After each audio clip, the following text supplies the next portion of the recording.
2021 সালের গণভোটে পাশ হওয়া একটি আইন অনুযায়ী সুইজারল্যান্ডে এখন জনসমক্ষে মুখ ঢেকে রাখা নিষিদ্ধ। এরই ধারাবাহিকতায় দেশটির কর্তৃপক্ষ প্রথমবারের মতো বোরকা পরার জন্য এক নারীকেই জরিমানা করেছে। সোমবার রুশ সংবাদ মাধ্যম আরটির প্রকাশিত এক প্রতিবেদন থেকে এ তথ্য জানা যায়। প্রতিবেদন অনুযায়ী এ ঘটনা ঘটেছে জুরিক শহরে, যেখানে এক নারী প্রকাশ্যে বোরকা পরেছিলেন। সুইস পুলিশ মুখপাত্র মাইকেল ওয়াকার এই তথ্য নিশ্চিত করেছেন।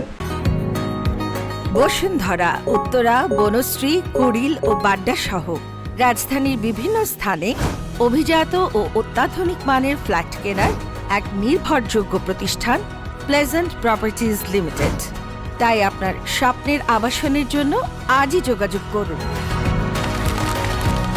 Pleasant properties limited, where destiny matches eventually.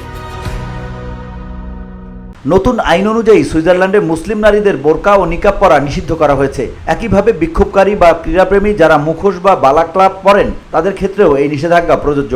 তবে এই আইনে কিছু ব্যতিক্রম রাখা হয়েছে। স্বাস্থ্যগত কারণ, ঠান্ডা আবহাওয়া, কার্নিভাল ইভেন্ট, ধর্মীয় উপাসনালয়, কূটনৈতিক বা সাংস্কৃতিক পারফরমেন্সের ক্ষেত্রে মুখাবরণ করা অনুমোদিত থাকবে।